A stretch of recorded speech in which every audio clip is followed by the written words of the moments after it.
मोहम्मद तारिक इमरान, उप प्राचार्य, जवाहर नवोदय विद्यालय ग्रीनखेड़ा, सभी मेरे शिक्षक साथी और प्यारे बच्चों, सुप्रभात। बच्चों, आज का दिन ऐतिहासिक है क्योंकि हमें आज़ादी 15 अगस्त 1947 को मिली थी, लेकिन ये आज़ादी की कीमत उन लोगों ने बहुत चुकाई है जो आज हमारे बीच में नहीं है। ये आज़ादी हमें ऐसे नहीं मिली, बहुत कुर्बानियाँ दी हैं, बहुत कुछ हमने सहा है और आज़ादी की जंजीरों से मुक्ति तो मिल गई। जश्न मनाया जाने लगा कि भारत आज़ाद हो जाएगा, जिसका ऐतिहासिक पक्ष ये है कि इसकी नींव कैसे पड़ी कि आज का दिन जो है 14 अगस्त बंटवारे का दिन है। भारत और पाकिस्तान नामक दो देशों का बंटवारा हो चुका था। जो लोग सदियों से एक साथ पड़ोसी बनकर रहते आए थे, रातों रात क्या हो गया कि एक दूसरे के दुश्मन बन गए। वो क्या चीज़ थी जो लोगों को नफरत की आंधी में धकेल दिया? वो चीज़ थी बच्चों कि अंग्रेजों ने भारत में एक बीज बोया जिसका नाम था फूट डालो राज करो, डिवाइड एंड रूल। भारत में रास्ता साफ हो गया, फूट डालो राज करो। धीरे धीरे ये जो भयानक दृश्य सामने आया, हमारे दो ग्रुप थे हमारे यहाँ, कांग्रेस और मुस्लिम लीग, उनके बीच में भी अंग्रेजों ने ऐसी फूट डाली कि हिंदू और मुस्लिम दोनों इकट्ठे मिलकर लड़ते हैं, लेकिन उसके पश्चात क्या ऐसा हो जाता है कि दोनों एक दूसरे के अधिवेशन में नहीं जाते। और भारत का लास्ट जो वाइसरॉय है, लॉर्ड माउंटबेटन, उसको भारत भेजा जाता है इंग्लैंड के प्रधानमंत्री के द्वारा कि भारत का बंटवारा होगा, दो देश बनेंगे, तो आप जाकर एक बार मनाओ। अगर मानते हैं तो ठीक है, नहीं तो बंटवारा करना है। माउंटबेटन यहाँ आए, उन्होंने मुस्लिम लीग और कांग्रेस से मुलाकातें की, कई दौर की बातचीत चली, लेकिन कामयाबी नहीं मिली। तो भारत और पाकिस्तान का बंटवारे की घोषणा कर दी गई कि 14 अगस्त को पाकिस्तान का निर्माण होगा और 15 अगस्त को भारत का निर्माण होगा। तो बंटवारा ठीक है, हमारे घरों में भी बंटवारा होता है। दुनिया में ऐसा केवल एक ही एग्जाम्पल है कि बंटवारा हुआ दो देशों का, पब्लिक का भी बंटवारा हो गया। कभी सुना है ऐसा? कई देश आपको पता है, रूस के 11 टुकड़े हुए, कोई मूवमेंट नहीं हुई, कोई इधर से उधर नहीं गया, केवल बाउंड्री खींच दी गई।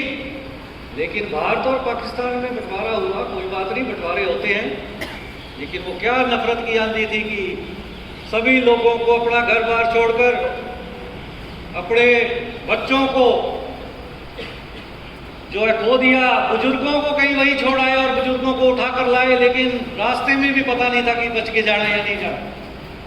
कई लोग गाड़ियों में, रेलगाड़ियों में आए, रेलगाड़ियों में कत्ल हुए, हिंदू मुस्लिम सिख भी। तो ये क्या था? ये नफरत थी, नफरत जो एक दिन में नहीं फैली, इसके पीछे बहुत जड़ें हैं। क्यों मनाते हैं ये दिन हम?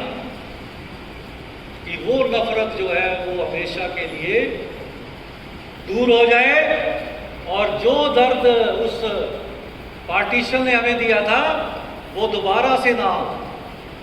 बच्चों को क्यों बताया जाता है आज के दिन की महत्ता? हम आज़ादी का दिन मनाते हैं बहुत खुशी से, लेकिन आज का दिन नहीं मनाते हम, क्योंकि सबसे ज़्यादा जो नुकसान हुआ है वो दोनों कम्युनिटीज़ को हुआ है, चाहे हिंदू है, चाहे मुस्लिम है, चाहे सिख है। और रातों रात लकीर खींच दी गई दो देशों के बीच में, ये लकीर कोई सीमा की लकीर नहीं थी, ये लकीर लोगों के दिलों में खींच दी गई थी। विभाजन कर दिया।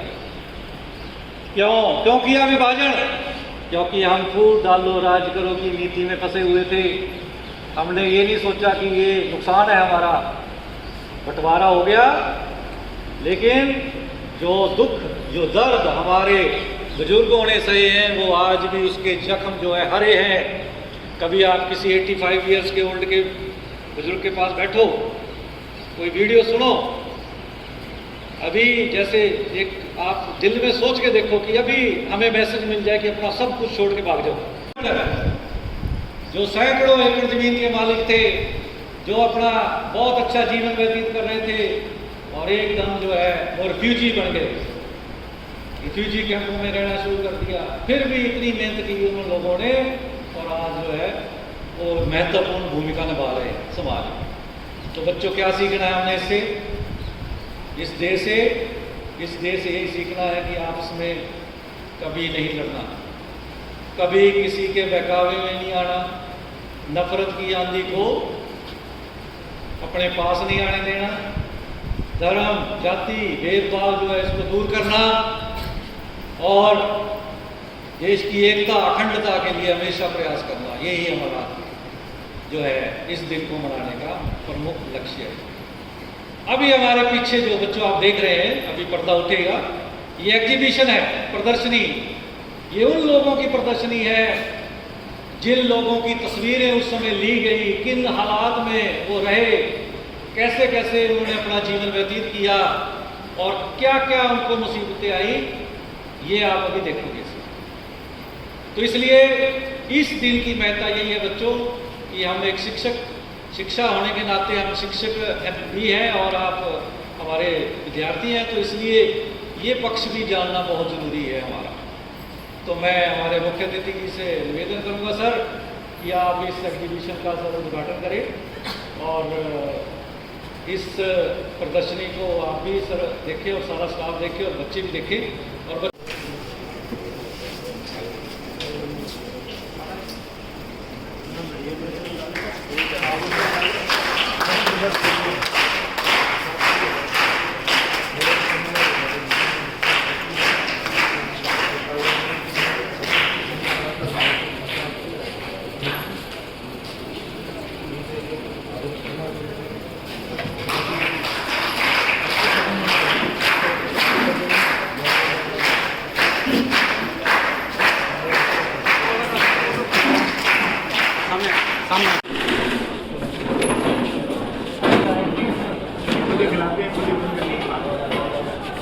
पूरी करेंगे।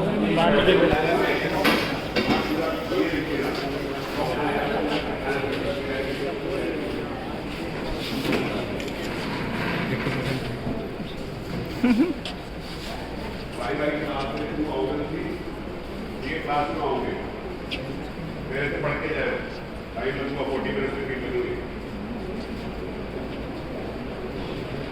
पीरियड भाई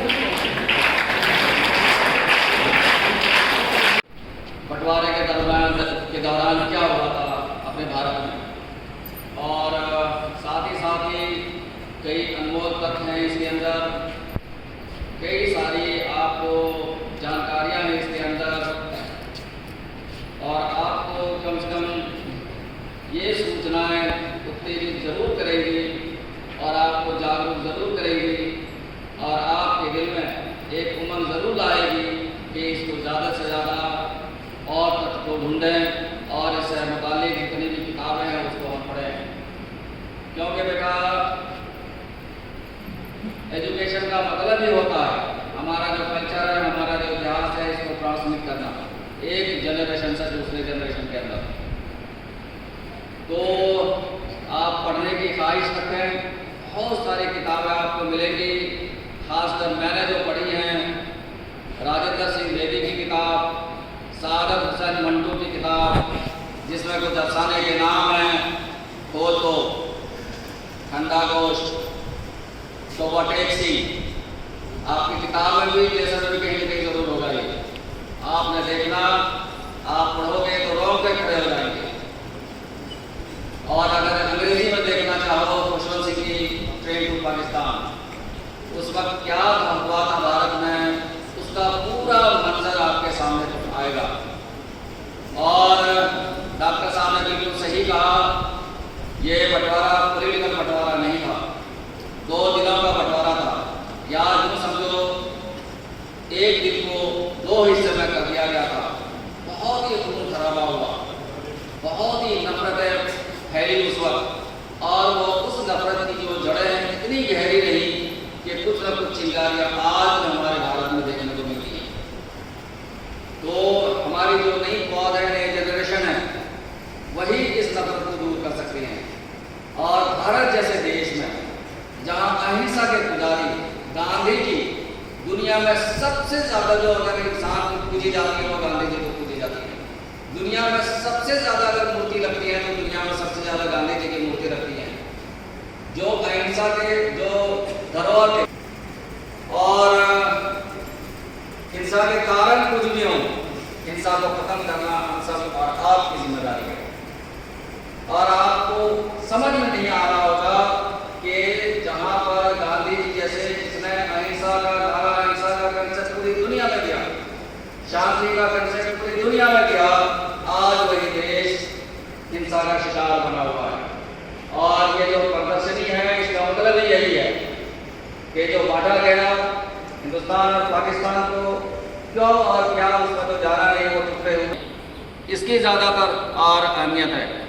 लेकिन आज फिर एक और ट्रेंड आया हुआ है, इतिहास की जागरूकता आपको इसको देखकर मिलेगी। और इसका सही मकसद भी यही है, पार्टीशन डे सेलिब्रेट करने का। तो हम उम्मीद करते हैं कि डॉक्टर साहब की बहना ज़रूर रंगलाएगी और इस प्रदर्शनी के द्वारा जो मैसेज है आप तक जाए, और साथ ही साथ आपके द्वारा आपके समाज में भी ये और मैसेज ज़रूर जाए। ऐसी घड़ी थी बेटा, आप कल्पना नहीं कर सकते हैं, एक दूसरे के जान के भूखे थे, कोई इधर भाग रहा है, कोई इधर भाग रहा है। मैं देखते देखते देखा एक औरत अपने बचाने के लिए कुआं में छलांग लगा दी ताकि मुझे कोई पकड़ नहीं सके। जिस मैं अफसाने की बात कर रहा हूँ, खोल दो, आप पढ़ोगे तो आपके रोंगटे खड़े हो जाएंगे।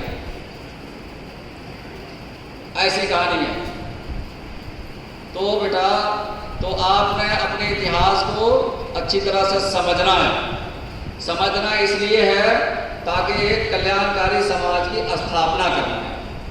इतिहास को उस तरह से नहीं लेना है कि जो समाज का बंटवारा करे। तो ज़्यादा ना कहते हुए और कतारबद्ध तरीके से आप यहाँ पर आएँ, इस प्रदर्शनी को देखें, अच्छे तरह से जो भी लिखा हुआ पढ़ें। और हम उम्मीद करते हैं कि जो हाउस ऑन ड्यूटी है, नेक्स्ट डे जब असेंबली होगा, जब वो बच्चे यहाँ पर आएंगे तो प्रश्न उत्तरी लेकर आएंगे और इसी से संबंधित, इसी प्रदर्शनी से संबंधित जो भी जानकारियाँ हैं उससे संबंधित वो आपको और उस प्रश्न उत्तर में बताएंगे। जो बच्चा सही और अच्छी तरह से जवाब देगा उसके मंच पर बुलाया जाएगा और सम्मानित भी किया जाएगा। तो मैं धन्यवाद प्रस्तुत करना चाहूँगा डॉक्टर साहब का और अपने सारे टीचर्स का कि इस प्रोग्राम का आयोजन किया, और साथ साथ आप सारे बच्चों का भी आप अनुशासन में रहे और सर की बहुत ही ज़्यादा आपने हेल्प की इस प्रदर्शनी को लगाने के लिए, और अपेक्षा भी करता हूँ और इसी जैसी और डिसिप्लिन को बनाए रखेंगे और आप कोशिश करेंगे ज़्यादा से ज़्यादा जानकारी हमें प्राप्त हो। आप सबका बहुत बहुत धन्यवाद। प्यारे बच्चों, गुड मॉर्निंग। बच्चों, हम इतिहास क्यों पढ़ते हैं, बता सकता है कोई? बेटे, इतिहास पढ़ने का उद्देश्य ये है कि हम पुरानी बातों को पढ़ते हुए जो हमारी गलतियां हुई है उसकी पुनरावृत्ति नहीं हो। विभाजन एक हमारे देश की बहुत बड़ी गलती थी और उसके बाद में जो जिस तरह से विभाजन हुआ उससे बड़ी गलती है। तो बच्चों इस चीज को मनाने का या इस प्रदर्शनी को रखने का उद्देश्य यही है, जो गलतियां हम इतिहास में कर चुके हैं उसकी पुनरावृत्ति नहीं हो। इसलिए कविवर ने कहा, बेटा लाए इस देश को रखना मेरे बच्चों संभाल के। बच्चों, ये देश आपका है, आने वाले समय के नवयुवक आपके हो, आप इस देश के कर्णधार हो, आप इस समाज के कर्णधार हो। तो जो इतिहास में गलत हो चुका है उसकी पुनरावृत्ति आज के परिप्रेक्ष्य में या भविष्य के परिप्रेक्ष्य में नहीं होनी चाहिए। ये आप ये बात अपने मन में एक धारणा लेकर के आप इस दिन को मना रहे हो तो बहुत अच्छा दिन है। मैं इस प्रोग्राम को ऑर्गेनाइज करने के लिए हमारे साथी डॉक्टर पॉल, जो कि बहुत ही अंतर्दृष्टिक है और जो भी काम असाइनमेंट इनको मिलता है बड़े मन से काम करते हैं और इसका प्रत्यक्ष प्रमाण आपके सामने है। आपकी मदद से सर को और आप सबको धन्यवाद करता हूँ मैं। और बच्चों, साथ साथ मैं विद्यालय प्रशासन का, वाइस प्रिंसिपल सर का, प्रिंसिपल सर का और हमारे शिक्षक महोदय का भी धन्यवाद करता हूँ, जो कि इस प्रोग्राम में बनाने के लिए हम यहाँ पर उपस्थित हुए और समस्त बच्चे जो प्रत्यक्ष और परोक्ष रूप से और समस्त स्टाफगण जो इस प्रोग्राम में शामिल था और भाग लिया, सभी लोग धन्यवाद के पात्र हैं। जय हिंद, जय भारत, जय नवोदय।